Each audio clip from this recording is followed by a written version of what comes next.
Yeah, we all have this emotional bank account. It's this bank account that lives in the friendship part of our relationship. And here's the secret. Couples that are successful make 20 deposits in that emotional bank account for every one time that they withdraw.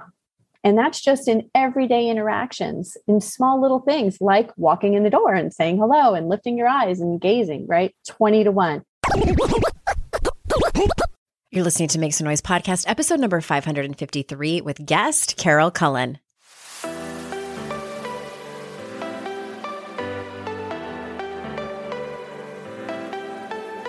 Welcome to Make Some Noise podcast, your guide for strategies, tools, and insight to empower yourself.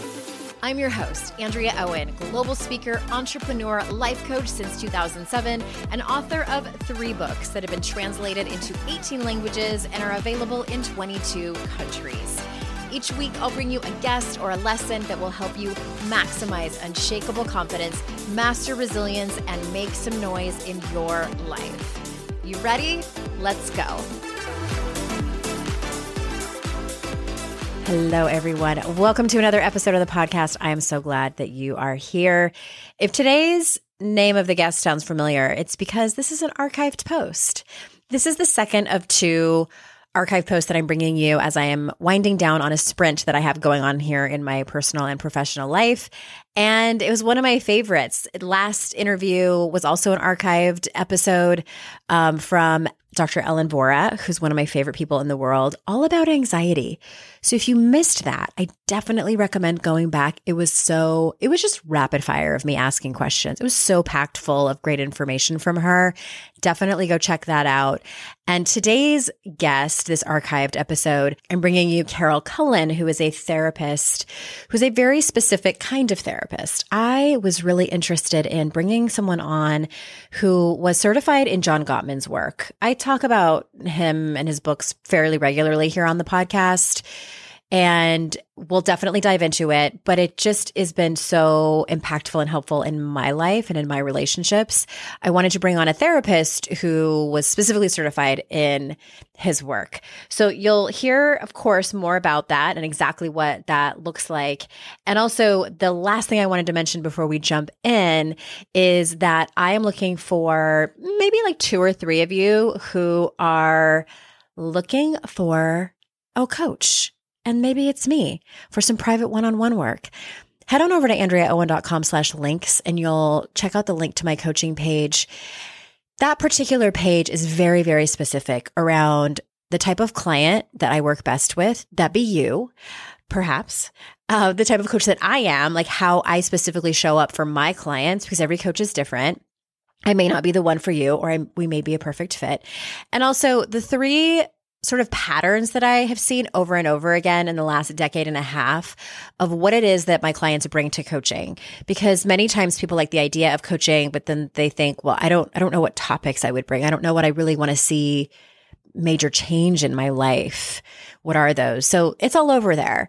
And if you see it and it kind of pulls at your intuition, maybe you could fill out an application. We can see if we're a good fit for each other. We can have a little phone Zoom date and see if we are ready to make magic. So again, andreaowen.com/links. That's where all of that good stuff is. And let's get into it. Let me tell you a little bit about today's guest. Carol Cullen is a licensed marriage and family therapist, AAMFT clinical supervisor, and public speaker. She is a certified Gottman method and emotionally focused therapist specializing in working with couples in crisis.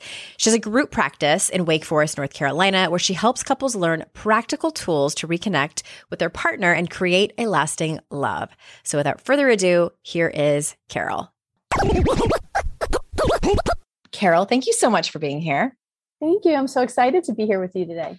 Talking about relationships. And I do believe that you are the very last, but certainly not least, expert to come on to talk about relationships. And I'm so glad that we got our schedules to work out, because I specifically wanted to have someone come on who was Gottman trained and certified and who incorporates that in their work, because my audience already knows. I did a mini-sode talking just about the 4 horsemen of the apocalypse, because that was, side note, that was something that was so helpful in my own marriage when we learned about it many, many years ago. And so I want to jump in before we talk about specific Gottman stuff. Can you, let's start on a positive note. What makes a relationship, a partnership work?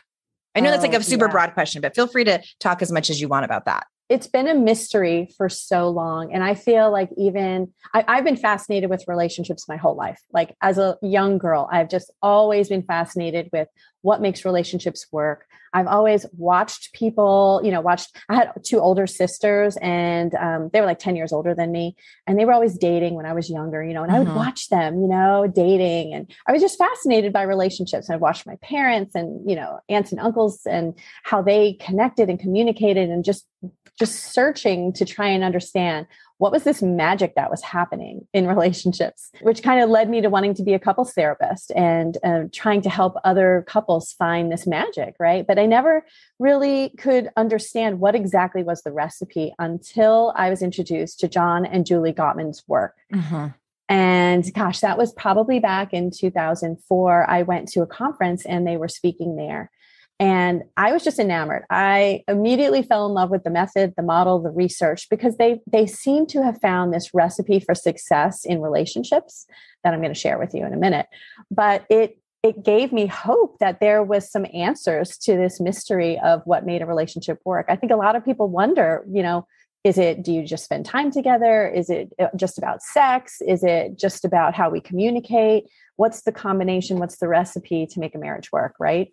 And they figured it out. And they figured it out through 40 years of research that is, proven effective, right? So that also had me drawn to it, because I'm very much a research, numbers, show me the proof kind of person. Same.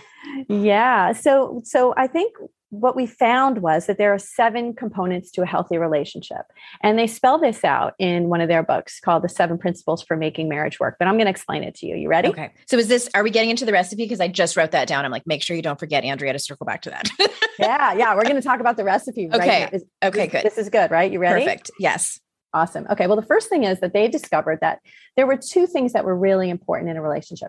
Being able to have a really great foundation and friendship in your relationship.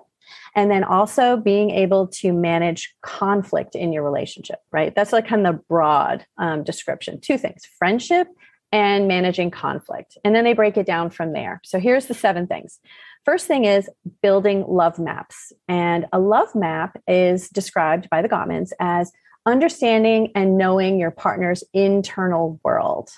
And what that means is spending time asking open-ended questions to learn about their hopes, their dreams, their stressors, the things that are important to them, their goals, the things that they like, the people that are close to them, just really taking the time to understand what is going on inside their internal world, right? And we do that early in a relationship, right? When we're dating someone, don't you just spend so much time talking? Yeah.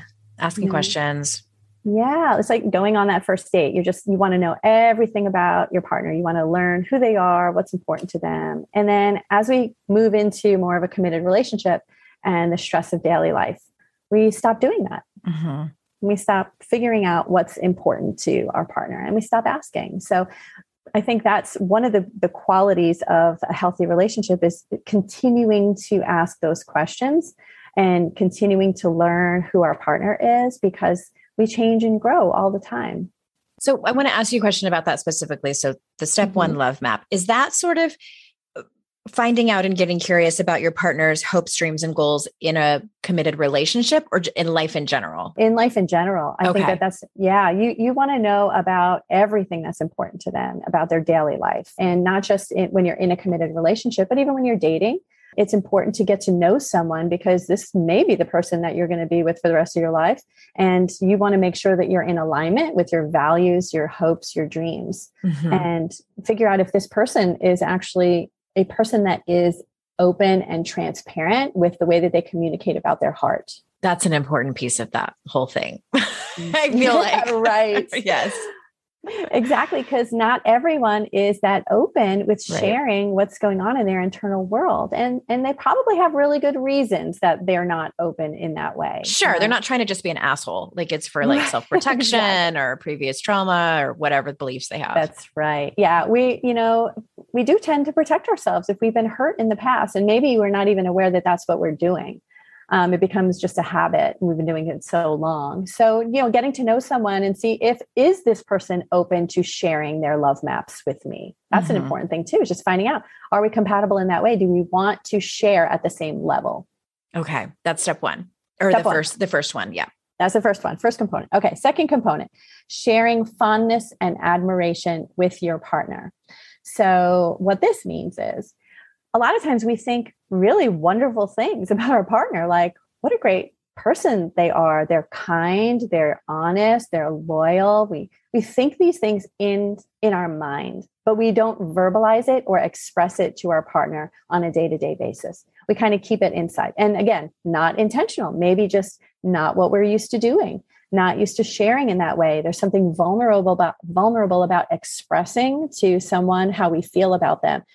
Maybe there's a possibility of rejection. Maybe there's the possibility that they won't feel the same way about us, right? There's lots of reasons why maybe we don't share that information.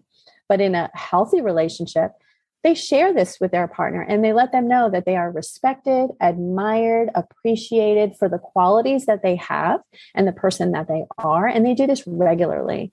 And that lets the other person know that they are of value to you. And these are the reasons why. I can't tell you how many times in a therapy session I've had a partner turn to the other one and say, why are you even with me? I don't understand what it is about me that you're sitting here trying to work on this relationship when it's been so hard. Why are you even here? They don't even know. Because their partner has not done that second one, the sharing, the fondness, admiration, respect, etc. Yes, exactly. They don't even know. And then we do like a really brief exercise where they share. It's called an I appreciate exercise designed by the Gottmans. And they share 5 things that 5 things they find are of value that they appreciate about their partner, and give like an example of a time when they've seen them exhibit that quality.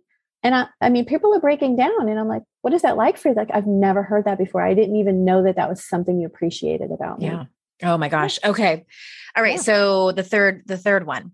Okay. Third one, turning towards. So in a relationship, we are always looking for ways to connect with our partner. There's this underlying signal that we send out. Sometimes it's verbal and we actually say what we want. We communicate, I need something, but sometimes it's nonverbal. It could be a facial expression, body language, just a mood or a tone. And those are called bids for connection. Yes. And we're always putting those out there, bids for connection for our partner to respond to us. And turning towards is when your partner answers that bid in a positive way. Now, that doesn't necessarily mean, yes, dear, I'm going to do everything you want every time you ask for it and exactly when you ask for it. What it means is I'm going to respond to you in a loving, positive way and let you know that I value you and I recognize that you are trying to make a bid for connection. Can I give you an example? And then you can tell me if this is one of those, like, what you just mentioned. Yeah. So my husband and I we've talked about, our therapist has told us about this, and I find it so extraordinarily helpful. And from what I understand, you can, there's kind of 3 ways that people respond to bids for connection. They either turn towards, which is what we all want. Yeah. They turn away, which is mostly like ignoring or just not responding at all. And the turning against would be when, like, say, if my husband were to come up behind me and put his arms around me, that's a bid for connection. If I were to shrug him off and not say anything, that would be an example of turning against. Am I right on that? Yeah, that's exactly right.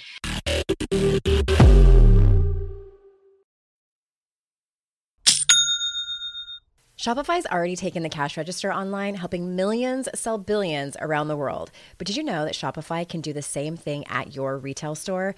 Give your point of sale system a serious upgrade with Shopify. With Shopify, you get a powerhouse selling partner that effortlessly unites your in-person and online sales into one source of truth. Track every sale across your business in one place and know exactly what's in stock. Connect with customers inline and online. Shopify helps you drive store traffic with plug-and-play tools built for marketing campaigns from TikTok to Instagram and beyond. Get hardware that fits your business. Take payments by smartphone, transform your tablet into a point of sale system, or use Shopify's POS Go mobile device for a battle-tested solution. Sign up for a $1 per month trial period at shopify.com/noise, all lowercase. Go to shopify.com/noise to take your retail business to the next level today. Shopify.com/noise. I have definitely been in that place where my paycheck ran out before the next one got here. Life doesn't happen bi-weekly, so why should payday? The money you earn can be in your hands today with Earnin. Earnin is an app that gives you access to your pay as you work, up to $100 per day or up to $750 per pay period.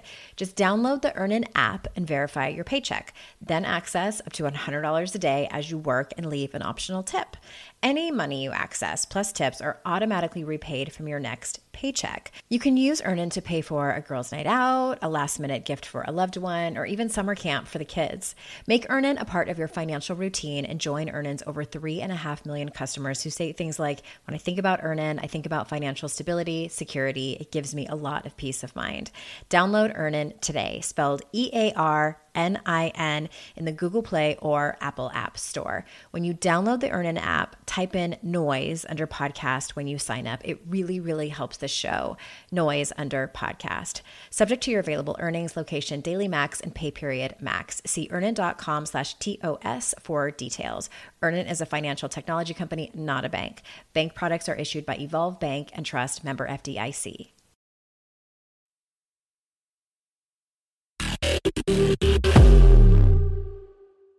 Mm-hmm. And so one of the things that I had mentioned to him is I said, I always, and it's not just my partner, I do this with my children too, but it's most people that I know and care about. When they walk into a room and say hello to me, I always make it a point to look up at them, especially if I'm on my phone, look up at them and smile and tell them hello, many times enthusiastically. Like, I want to make it clear that I am happy that I am in their presence always. Absolutely. And I realize, and I'm like, oh, I think part of why I do that is because I want it in return.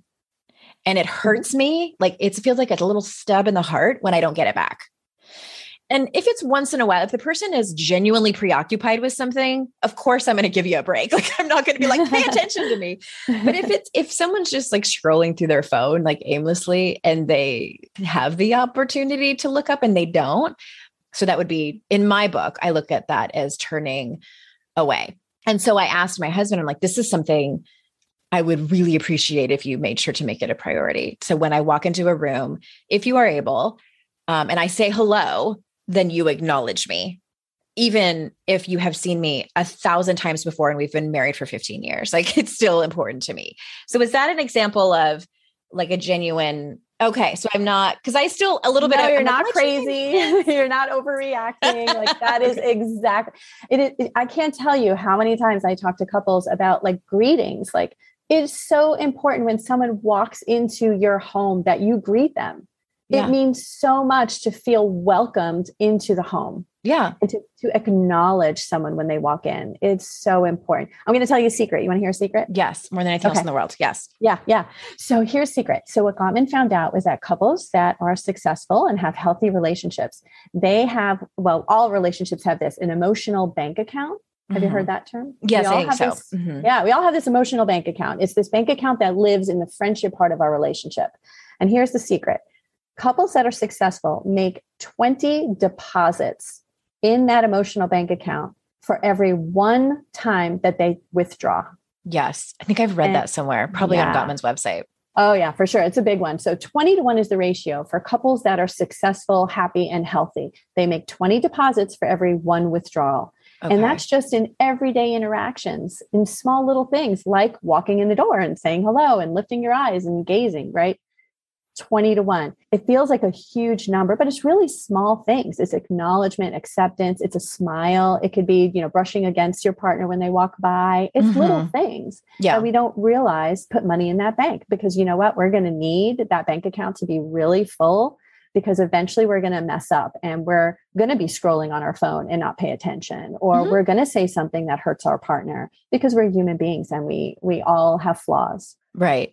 Well, and I think that points to the negativity bias that we have as humans, where, because I think about any time I've received a bad review on my podcast or one of my books, and I'm like heartbroken, but then scroll past all the rave reviews. Well, that brings me to number 4. Okay. Yeah. The positive perspective versus the negative perspective. So what you just described is being in the negative perspective. When a couple is in the negative perspective, we tend to see all the negativity in the relationship. And not only do we just see the negative, we actually turn the positive into negative, right? You had maybe one bad review and 20,000 really good ones, but you're going to focus on that one negative one. And then maybe you're going to look at some of those positive ones as not so special. When you're in the negative perspective, it can have a really bad effect on your relationship, because you're not seeing all the positive things that your partner is doing or all the wonderful things that are happening in your relationship. And you are focusing on the things that just aren't going right. And what we know is that couples that are healthy, happy, satisfied, they live in the positive perspective. And they work at staying in the positive perspective.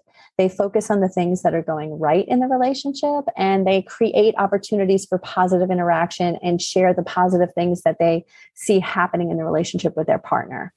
And they share those appreciations with each other, and they turn towards more frequently. They're putting money in that bank. And when the bank account is full, we live in the positive perspective, versus when the bank account is empty, we live in the negative perspective. And this is just something that we tend to do as human beings, is focus on the negative. Like, we're always looking for the corrections that we can make and how we can make things better. And so that tends to lead us down a path of living in the negative perspective. And couples that are successful, they work at living in the positive perspective. Okay. That last part you said was kind of my question. So it's not necessarily about, like, I imagine people are listening to this feeling a little bit overwhelmed of like, oh my God, I have to be nice and kind and polite all the time to my partner. I have terrible days. Sometimes I'm at my worst. So it sounds like it's not about that. It's about, yes, making a conscious effort to be those things, to turn towards, to the share, the fondness that I'm looking at step 2, but also clean up any messes that you may have made. So that brings me to number 5, which is managing conflict. And what you're describing there is repairs, which is another secret weapon of couples that I didn't know this. I want to just pause and give myself a pat on the back. You're doing fantastic. Yeah, you did not know where I was going. It's probably I won't even say years, the decades of my own personal therapy. And also all of the people that I've interviewed on this show. Like, I'm looking at almost 460 episodes, and I've interviewed some smart people. And I also listen to any podcast where John and Julie Gottman have been interviewed. Yeah, I have. And I think I've only actually read one of their books. And I will say this, I was married before, and it was a very unsuccessful relationship. So a lot of times when I'm trying to do better, and which is a lot in this relationship, both as a partner and as a parent and as a friend, I think about the mistakes that I made and my former husband made in the relationship. And I'm like, how could I have done that better? How can we have been better? And it's exactly the things that you're saying. Yeah. And you definitely have taken everything that you have learned and integrated into who you want to be in your relationship. And it's obvious, because you're like spot on. You're like, yeah, you got to clean up your messes. That's exactly right. And that's a secret weapon of couples, is like, you're going to mess up, right? Like, we're human. We all have flaws. And, you're in a relationship, you're taking 2 people with different backgrounds, personalities, quirks, characteristics, dreams, and you're putting them together and expecting them to share a life together. There's going to be bumps in the road, right? Yeah. So being able to repair when you make a mistake or when things go wrong is what couples that are successful do. They repair all the time. It's so important to just make amends. And that doesn't mean rolling over and giving into your partner all the time. That means like just taking responsibility for your part. Right. The part that you contributed to the problem, and learning to manage conflict, because 69% of the problems you have in your relationship are never going away. Okay. Nobody fall down with that. That's a big number, right? So like the problems that you go around and around about with your partner, is that what you're talking about? Yeah. Perpetual issues is what you're describing. Yes. You're taking two different people and putting them into this life together and expecting things to mesh well. And they're just not going to, just so many things can be different. One person might be a saver, the other person a spender. One person is extroverted, the other person is introverted. There's so many differences we can have, how we want to raise children, where we want to live in life, our career. There's so many things that make us different. We're going to have bumps in the road, and we're going to have problems that are perpetual, meaning that they're never going to go away. We're going to always be different in this area. And the key to getting through that is, well, first, finding 69% of problems in a partner that you can live with. That's the first thing. And John Gottman says that. Find a set of problems you can live with first. Sure. Because each set is going to be different. Right. Maybe not like major ideological values differences. Maybe like my husband leaves his shoes out, and that's one thing I'm just like, all right, if that's going to be it, I can live with that. That's right. I can live with that. Exactly. Sure. So finding a set of problems you can live with, and then finding ways to be gentle with your partner, forgiving with your partner, and repair and own your mistakes when they happen. And that's the number 5, which is learning to manage conflict better. Using a soft startup is going to predict good things in your relationship. And a soft startup means bringing up issues when they happen in a gentle way that doesn't criticize your partner, put them down, belittle them, demoralize them. Those ways of bringing up issues, it's never going to go well. A softened startup predicts better outcomes in conversations. So learning to be gentle with your partner and repair when things go wrong. I have found that the repairing and taking responsibility for your own stuff is so incredibly vulnerable. Yes. And I remember the first time that I did it when, where it was like intentional, and I will never forget the look on my husband's face. When it's so disarming. I remember where we were standing and everything, because it was one of those, like, I felt like time stopped, because I think he was expecting me to get defensive and just be hostile. And it was like a long pause, and we were having a disagreement, and I said, "You're right. This is my stuff." And I'm reacting out of, I can't remember what I said, but basically I was reacting out of past hurts. And it was also, I remember the moment when I realized that I was acting childish and had nothing to do with my husband and everything to do with me. And the sinking feeling of, oh, I need to fix this. Like, I need to admit that I'm being shitty and say, I'm sorry. And I was like, oh, the pit in my stomach. And he just looked so surprised, and also like, wow, there's another way for us to solve our problems. I think the hardest part was that first time. And then after that, it's still uncomfortable, and I'd rather not. But it is a little bit easier. I totally would rather act like a child. I totally would. It just feels so much more comfortable. But you're right. For the relationship. It's better for I know, we got to just own it. And right. It is so disarming to your partner, because they're ready to fight, right? Like, they're ready. Right. They're expecting you to behave with criticism or defensiveness. And when you actually take responsibility for your part and own it, it's very disarming. And your partner it's like there's a physical aspect to it where you could just see their body release. Right. And settle down, and they take like a deep breath, and they're like, wow, okay. And then they're kind of like, all right, what do I do with that? Right. Well, and I just want to acknowledge, because it could go sideways. Like, I've heard where people have done that, and they said, and then my partner held that against me. So that's not okay for your partner to do. I mean, my hope is that they accept the apology, they accept the cleanup, and thank you for it, and have gratitude for it. And then the two of you can move forward. Right. And I think when that happens, when, you offer a repair by owning your stuff, right, and your partner is not willing to accept it, what we found through the research, what John Gottman found through the research, is that is usually a result of your friendship being in trouble and your bank account being low. So when they found through the research that repairs were not often received when a couple's friendship and their emotional bank account was in distress. Interesting. Yeah, it all ties together. So you cannot just work on managing conflict by itself. You have to work on managing conflict and building your friendship. They go hand in hand because ultimately repairs will not be accepted. You will not be able to see your partner in a positive perspective if your friendship is not strong. Okay. Yep. That makes perfect sense. I lost track of where we are. Was that number 5? That's number 5. Okay. Now we're on number 6. Making life dreams come true and creating shared meaning. And what this talks about is the vision that you have of your life together and how do you create that every day through rituals of connection. So this is about the meaning and the purpose of your life together and building it through your values, your dreams, your goals, and learning how to first communicate what those are with each other.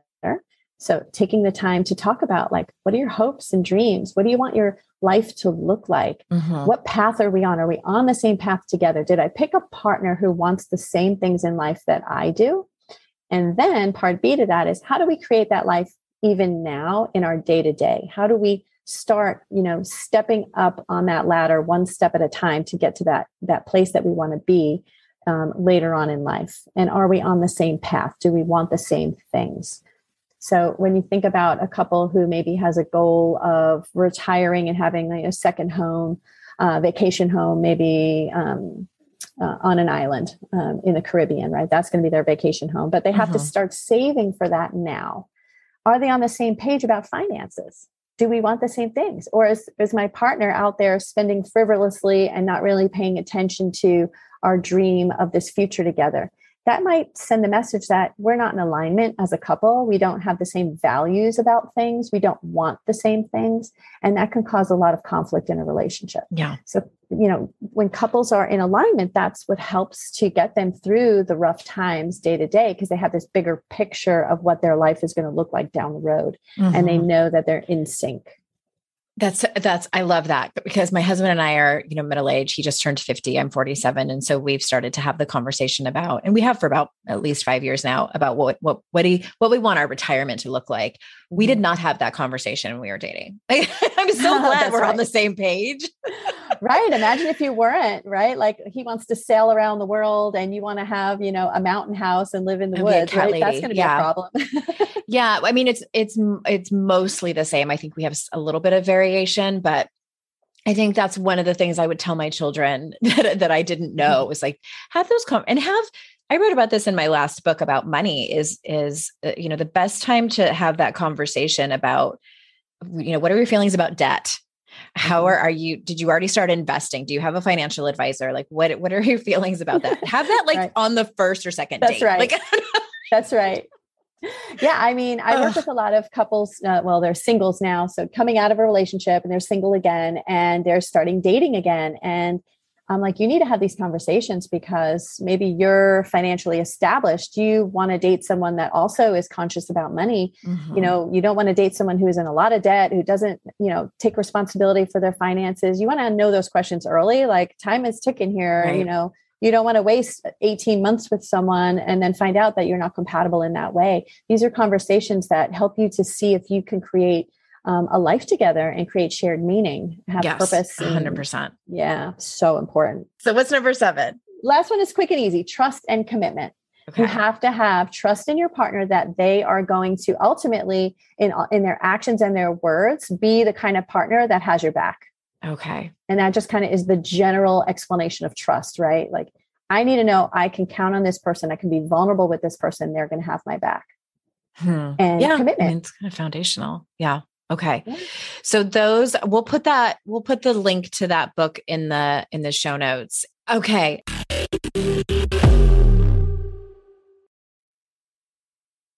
Today's podcast is sponsored by MIDI Health. Ladies, are you over 40 like me and dealing with hot flashes, insomnia, brain fog, moodiness, some vaginal dryness, or weight gain? Don't just accept it as part of aging.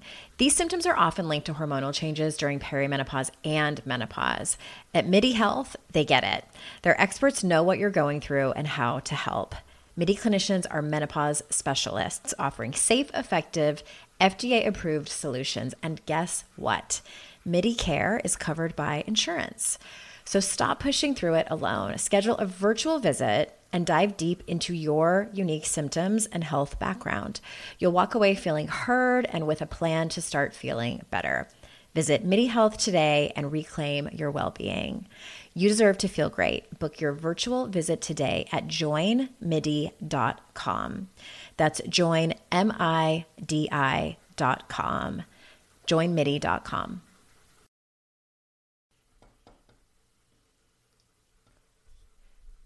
Fast forward to the end of 2024 and think about your goals. What can you do right now to give yourself the best chance of succeeding? If you want to learn a new language, you absolutely should get Babbel.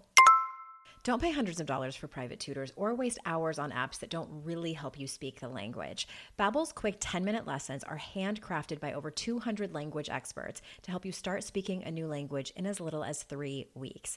Babbel's designed by real people for real conversations. Studies from Yale, Michigan State University, and others continue to prove Babbel is better. One study found that using Babbel for 15 hours is equivalent to a full semester at college. Now it's so easy to speak simple conversation phrases with the guy that takes care of my lawn without having to consult language apps.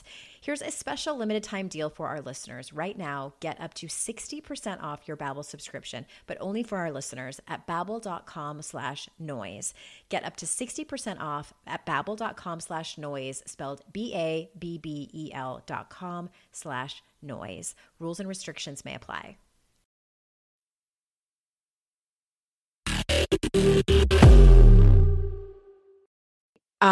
We could talk about that all day long, but I want to, before I let you go. So I know that when you see clients, you usually take them through the Gottman method, or at least, touch on it here and there as you're helping them as a couple, but you also are an emotionally focused therapist. So is that the attachment style? Am I correct in that? Yes. Okay. It's based on attachment. Mm-hmm. Got it. And so that's not from Julie and John Gottman's work, but I'm sure that it's very related.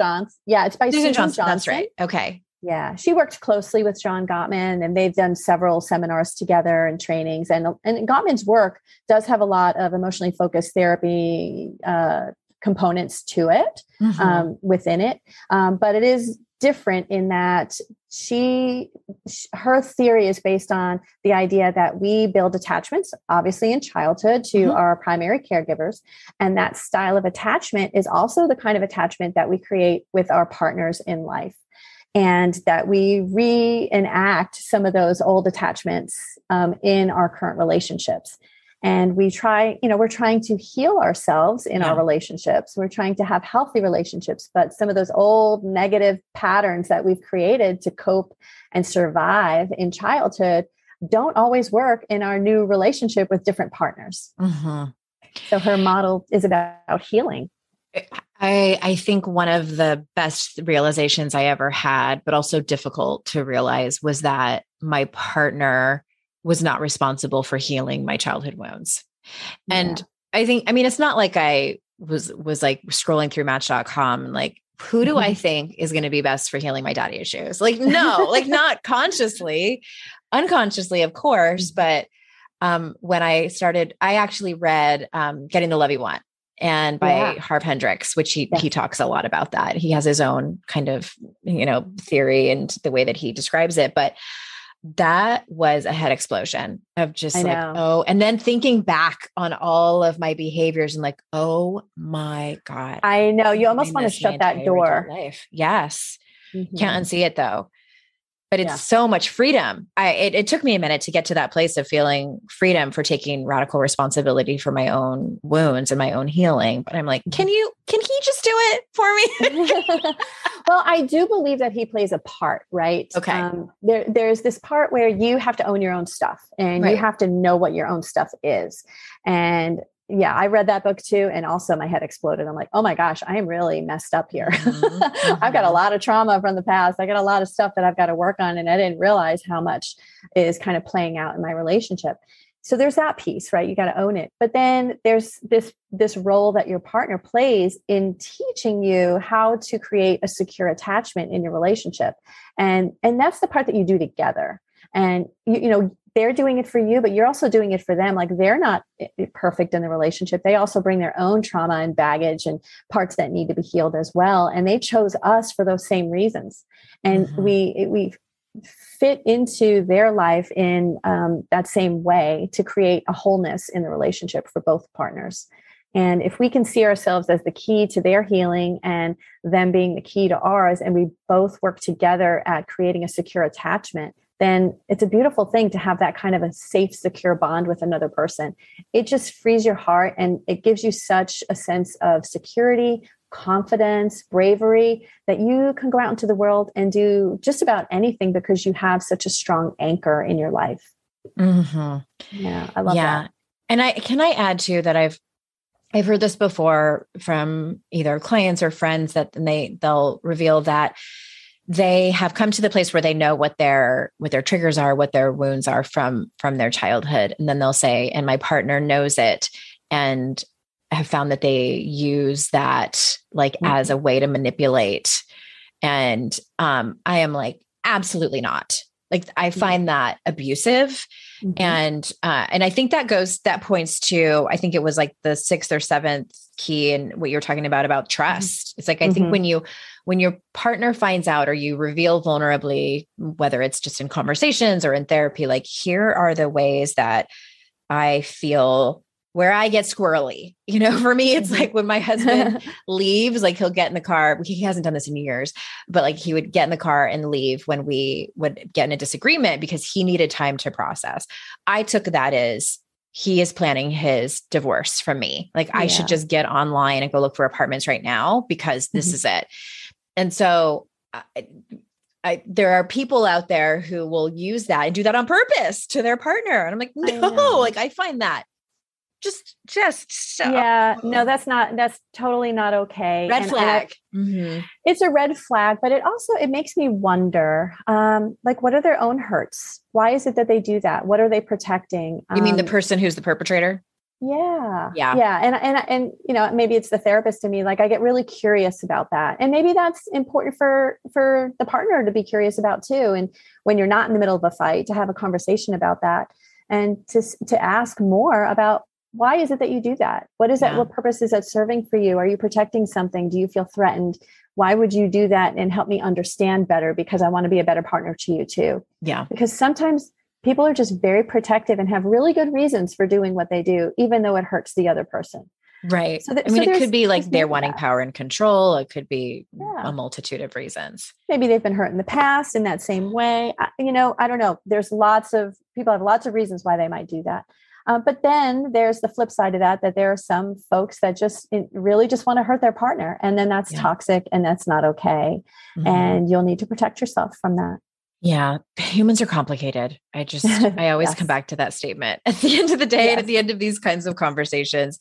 Before we close up, is there anything there was a lot of information and I love all of it. I know that the people listening were taking notes out there, or will re-listen to this when they're not in the car, but is there anything you want to circle back to make sure that you say or mention before we close up? Yeah, I think I would just want to say to everyone listening out there that if you're listening to what we're talking about and you're saying, oh gosh, that's not us, we're in really bad shape, there's no hope for us, I want to tell you there is hope for you. And these things that I'm talking about are easy things to do and implement. And if you find that after learning a little bit more about, Gottman Method or reading the book, that you want a little bit of help, like reach out to a Gottman therapist and let them help you and assist you and walk you through this process, because I have seen couples make such magnificent turnarounds in their relationship doing simple things in a short amount of time. And if there are two people that are committed and want to work on their relationship, things can change. I've seen it. So don't give up hope. Don't feel like it's the end of the rope if you are not doing these things. Thank you for saying that. I think one of the reasons I love John and Julie Gottman's work is that it's not, I feel like it's such a great entry point to therapy and talking about, big talk instead of small talk. And they're just really for the layperson. You know what I mean? Like it's not, it's not hard to digest. Of course, it's vulnerable things, but I think that they've gotten it down to a science. When I hear them on interviews, they just are talking to the everyday person who's in a relationship, and we all are. It might not be a romantic one right now, but we're all in relationships, and that's one of the things I love about them and their work. Yeah, they make it really simple and easy to understand. Anybody can do it. It's not complicated. It's not difficult. And I love they have what's called the magic 6 hours. And they describe if you just commit 6 hours to your relationship a week, you can make a difference. 6 hours is 1 hour, less than 1 hour a day. Right. Yeah. And you can take Sundays off. That's right. I love it. And you're local to me. You're near me here in North Carolina. And I know that you have therapists in your practice that are taking clients, and you do some group stuff. So tell everyone where they can learn more about you and your services that you provide. Yeah, absolutely. We're in the Raleigh area, and we do have a group practice where we do specifically couples therapy and Gottman method work. And you can find us at mytherapistnc, like North Carolina, .org, or on Insta at mytherapistnc. Amazing. Carol, thank you so much for being here. I am so glad that we got this to work out, because I'm like, I need someone Gottman trained who knows more about it than I do. You know quite a bit. Anecdotally. Thank you so much for having me. Yeah, it was my pleasure. Thank you so much, listeners, for being here. You know how grateful I am for your time and that you choose to spend it with my guests and me. And remember, it's our life's journey to make ourselves better humans, and our life's responsibility to make the world a better place. Bye for now, everyone. Hey everyone, thanks again for listening to the show. And just a quick reminder that if your company needs a speaker or a trainer, I might be the right person for you.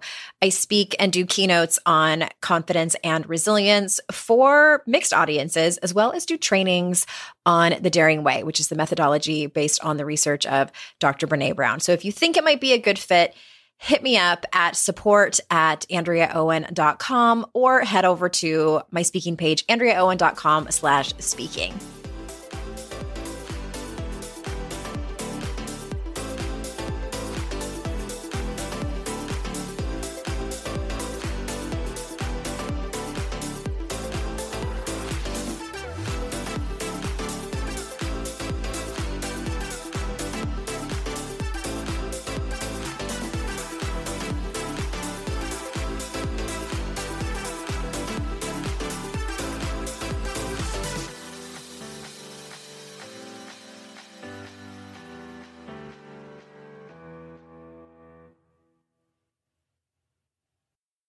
I'd like to introduce you to the Minimalist Moms podcast.